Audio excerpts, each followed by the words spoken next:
最近71歲嘅成龍意外咁被捲入一場關於兄弟情嘅風暴中心。呢場風波嘅源頭嚟自佢個老戰友洪家班嘅資深演員鐘發。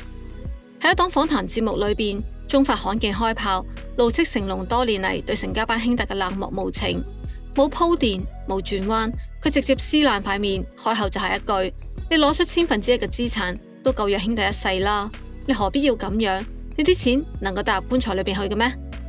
語氣之重，措辭之狠，瞬間引爆網絡。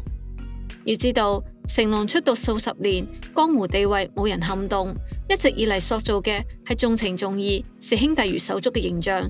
如今卻被昔日嘅兄弟當眾怒斥冷血，唔少網友睇到呆咗，亦都有人忍唔住問：究竟發生咗乜嘢啊？係兄弟反目，定係另有隱情？係人心變咗，定係舊賬終於爆發？風波背後牽出嘅唔止係兄弟情嘅裂痕，更加一段成龍親手締造嘅動作帝國正悄然崩塌嘅信號。1976年，經歷咗喺荷里活嘅失意同冷遇之後，成龍帶着不甘與野心返到香港。佢明白，要拍出真正屬於自己嘅動作電影，就必須擁有一支能夠同自己默契配合嘅團隊。於是成家班應運而生。呢支隊伍裏邊冇大明星，只有一群唔怕捱苦、懷抱電影夢嘅武行。佢哋陪住成龍摸爬滾打，從最基礎嘅動作設計、替身表演做起，慢慢打出片天。80、90年代係成家班最輝煌嘅時刻，嗰陣嘅成龍電影幾乎步步火爆。A 計劃、警察故事、龍兄虎弟，每一場驚險到令人平息嘅動作戲背後，幾乎都藏住成家班兄弟嘅身影。佢哋成龍嘅左膀右臂，亦都係撐起成個香港動作電影時代嘅中流砥柱。成家班嘅動作設計跳脫咗傳統功夫片嘅套路，融合咗喜劇節奏、特技元素同真實衝擊力，風格獨樹一幟，迅速贏得咗觀眾同業內嘅尊敬，甚至被譽為亞洲最頂尖嘅動作團隊。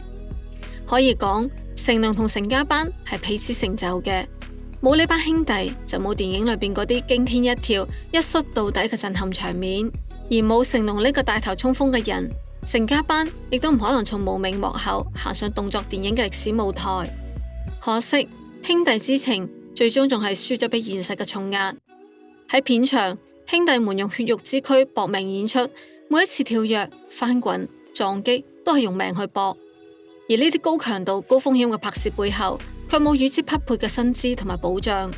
以警察故事為例，嗰場成龍從商場燈柱飛速滑落嘅名場面，至今仍然係動作片嘅經典。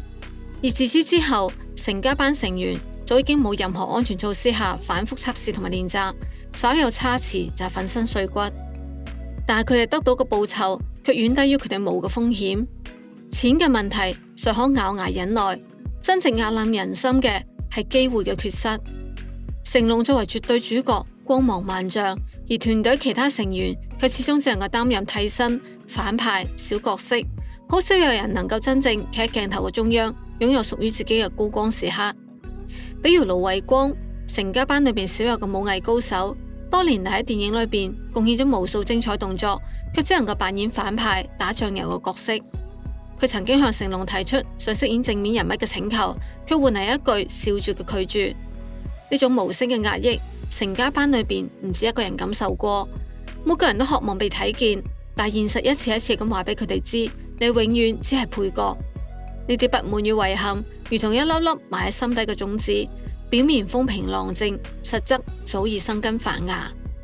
而真正將矛盾引爆嘅，唔係某一場戲，唔係一句爭執，而係接連不斷嘅受傷事故，以及嗰啲令人心寒嘅遣散決定。喺成龍冷血爭議嘅背後，有兩件事始終無法被忽視：李健生受傷事件同盧偉光被遣散風波。呢兩起事件亦都被視為兄弟情裂縫徹底撕開嘅關鍵節點。第一件，李健生受傷為成龍搏命換嚟嘅，佢係冷漠。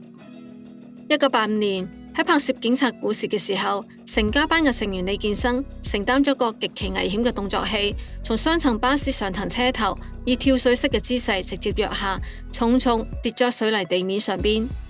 呢個動作換作任何一個專業嘅武體都會猶豫，但佢冇，佢咬牙一躍，用搏命完成咗呢場高風險嘅鏡頭。然而落地嘅瞬間，佢當場昏迷，場面驚險萬分。但更令人心寒嘅係接落嚟嘅一幕，喺佢失去意識倒地之後，片場一片冷漠，冇人第一時間上前查看或者施救。一個為鏡頭搏命嘅兄弟就咁樣瞓咗地下，被無聲咁遺忘。呢起事件喺成家班個內部引發咗極大嘅震動，兄弟們第一次開始質疑呢個我哋一直追隨嘅大哥，真係仲喺度在乎我哋咩？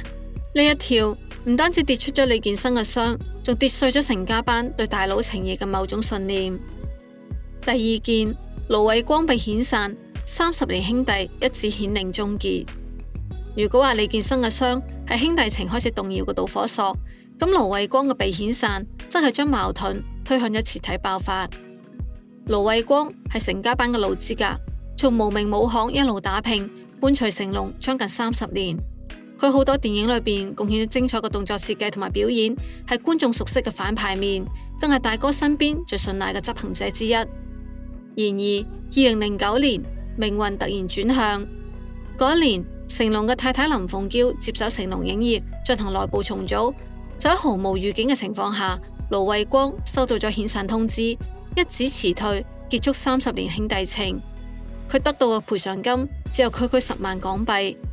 憤怒之下，佢揾成龍理論，但成龍只係淡淡一句係我太太決定嘅，一句話將責任推得乾乾淨淨。多年並肩作戰嘅兄弟換嚟嘅係一句冷冰冰嘅無能為力。盧偉光失望透頂，而呢件事傳出之後，外界亦都炸開咗鍋，唔少人指責成龍忘恩負義，對一齊出生入死嘅兄弟過於絕情，冷血嘅帽就咁樣戴咗佢嘅頭上。其實回頭諗下，亦都唔算意外。畢竟呢個能夠對親生仔漠不關心，對同父異母哥哥置若罔聞嘅男人，你又點能夠指意佢會對呢啲搏命幫佢跳樓、撞車、翻滾嘅兄弟多一番溫情？喺成龍諸多爭議事件裏邊，私生女吳卓林嘅故事無疑最引人關注。1999年，吳綺莉喺記者會上邊公開宣布懷有成龍嘅 BB， 瞬間震驚咗成個娛樂圈。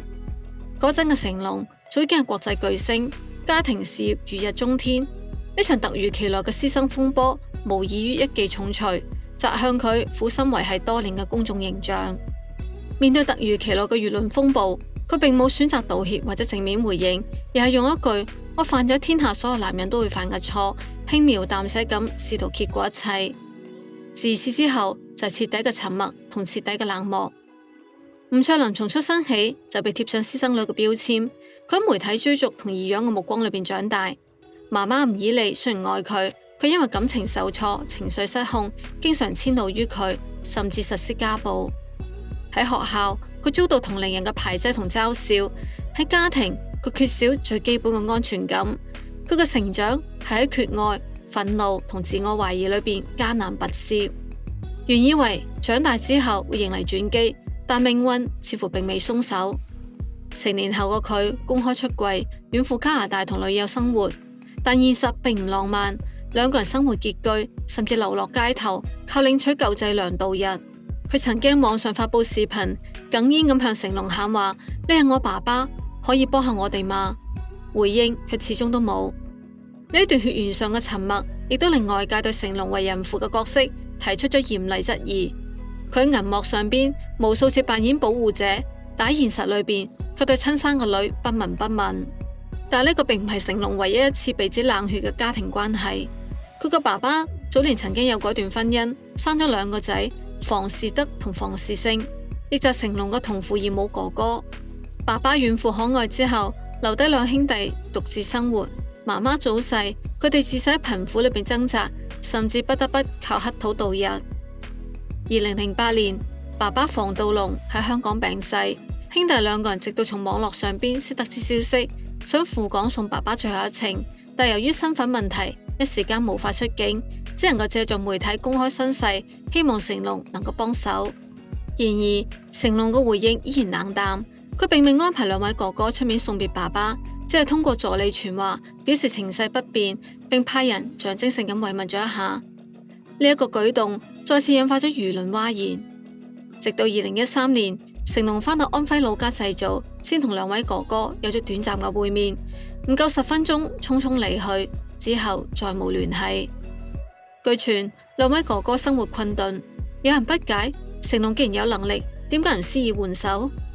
更加令人疑惑嘅係，佢要同冇義父嘅家姐，卻態度自然唔同，為佢一家人喺澳洲購置豪宅，仲資助姐夫開公司。呢一個對比，不免令人對佢嘅親情選擇產生諸多質疑。種種往事令到成龍冷血嘅標籤逐漸深入人心。但事情真係如外界所見咁樣絕對咩？其實有啲故事被忽略咗另外一面，比如當年李建生喺片場受到重傷，外界傳言冇人理會，其實劇組第一時間就將佢送醫，成龍亦都親自前往探望，並承擔咗全部嘅醫藥費用。再如盧偉光被遣散嘅傳聞，亦都並唔準確。真正嘅情況係，當年成龍北上發展，邀請佢同行，但盧偉光因為家庭原因選擇留低，於是兩個人和平分道。後嚟10萬蚊遣散費，不過成龍方面給予嘅一筆補償金，媒體卻將佢渲染為冷酷辭退。誠然，成龍喺某啲人際關係處理上邊確有虧欠，亦都難免有情感冷淡嘅一面。但如果將佢一棍打死，貼上絕情嘅標籤，亦都未免失之偏頗。佢曾經係無數人心目中嘅英雄，佢都喺真實生活裏邊留低爭議與遺憾。成龍唔係猿人，但佢嘅故事提醒我哋，銀幕上邊有光在耀眼，亦都照唔亮人性所有嘅陰暗。真正嘅擔當唔喺鏡頭前邊，而喺冇人睇見時候嘅選擇。